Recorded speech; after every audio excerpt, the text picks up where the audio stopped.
Assalamualaikum warahmatullahi wabarakatuh. Sahabat beriman dimanapun kalian berada, semoga Allah Subhanahu wa Ta'ala senantiasa melimpahkan rahmat dan karunia-Nya kepada kita semua. Amin ya rabbal alamin. Naga merupakan hewan yang paling terkenal di dunia.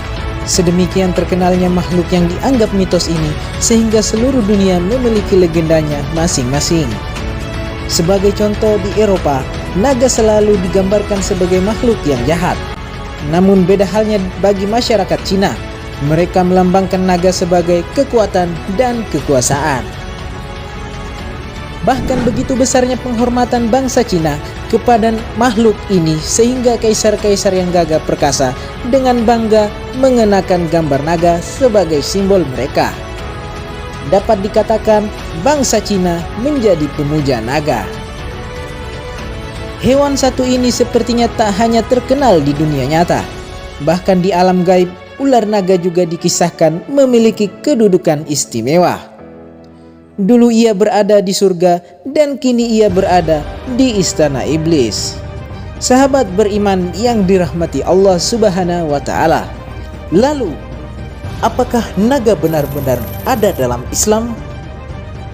Bagaimana mungkin makhluk yang tadinya menjadi penghuni surga kini menjadi pasukan setia iblis? Tonton video ini sampai habis.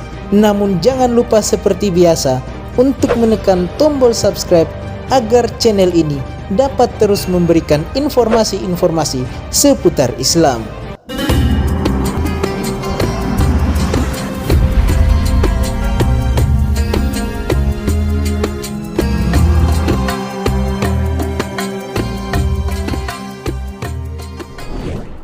Disebutkan naga dulunya adalah makhluk yang bebas berada di surga.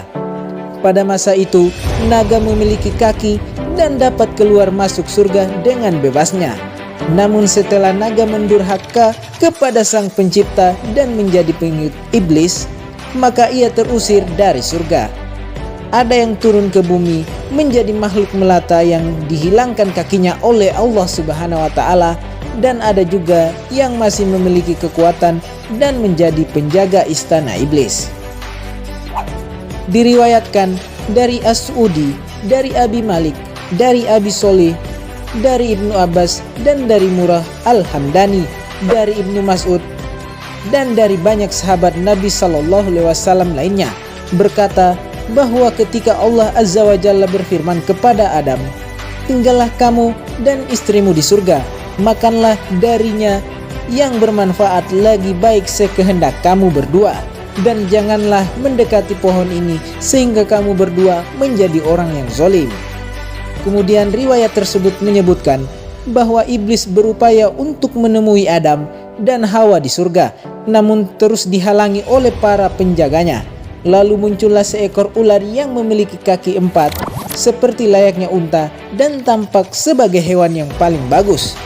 Lalu iblis berupaya membujuk hewan itu agar mau memasukkan dirinya ke dalam mulutnya, sehingga si hewan dapat membawanya bertemu dengan Adam. Hewan itu pun memasukkan iblis ke dalam mulutnya, sehingga kemudian melewati para penjaga surga dan berhasil masuk ke dalamnya. Sementara mereka tidak mengetahui kalau Allah menghendaki suatu perkara yang akan terjadi. Melalui mulut hewan itu, iblis berbicara dan berupaya membujuk Adam, sementara Adam tidak memperdulikannya.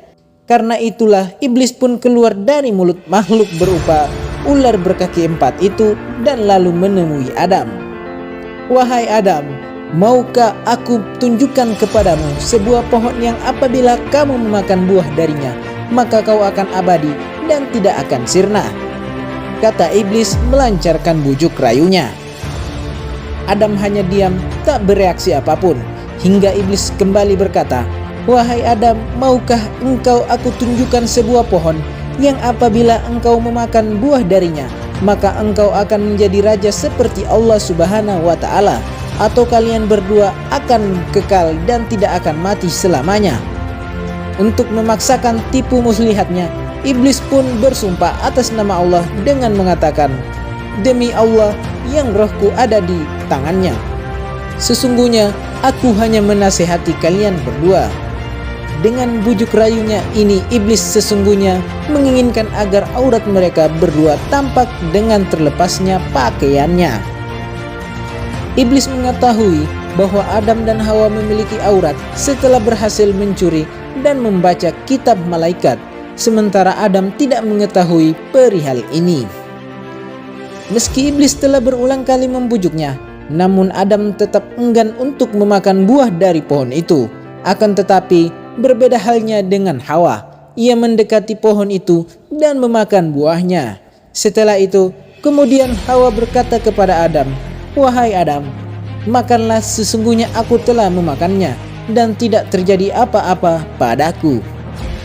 Adam tak berdaya menolak ajakan Hawa, maka tatkala Adam memakannya, lalu tampaklah aurat mereka berdua, dan mulailah mereka berdua menutupinya dengan daun-daun dari surga.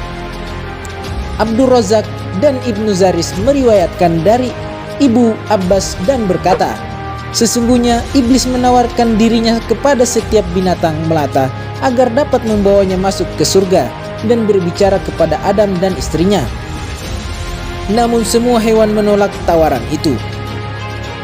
Lalu ia berkata kepada ular, 'Aku akan melindungimu dari gangguan Adam, dan engkau ada dalam jaminanku jika engkau memasukkan aku ke dalam surga.' Selanjutnya diriwayatkan, maka ular itu membawa iblis di antara dua taringnya, lalu masuk ke dalam surga. Ketika itu, ular masih berjalan dengan 4 kakinya. Di akhir peristiwa ini, kemudian Allah menjadikannya berjalan di atas perutnya." Ibnu Abbas berkata, "Maka bunuhlah ular dimanapun kalian mendapatinya. Pendamlah makhluk yang pernah mendapat jaminan dari musuh Allah itu." Ular naga disebutkan menjadi makhluk penjaga istana iblis. Laknatullah alaih.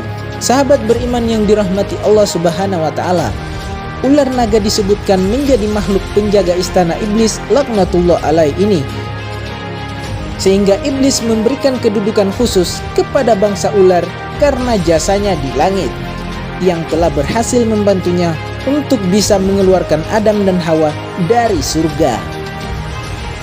Begitu besar jasa ular terhadap iblis, sehingga hewan ini diletakkan sebagai pembantu yang paling dekat dengannya. Bahkan ular menjadi penjaga di istananya. Seperti diketahui, ular yang terkuat di dunia adalah ular naga. Maka makhluk inilah yang menjadi penjaga utama istana iblis. Sahabat beriman yang dirahmati Allah, karena demikian berjasanya ular naga bagi iblis, maka tidak segan para jin untuk mengubah dirinya menjadi ular di setiap kesempatan ketika dirinya malih rupa di hadapan manusia. Sahabat beriman yang dirahmati Allah Subhanahu wa taala, setelah mendengar kajian singkat ini, apakah Anda masih menganggap naga sebagai hewan yang mitos? Wallahu alam bishawab. Wassalamualaikum warahmatullahi wabarakatuh.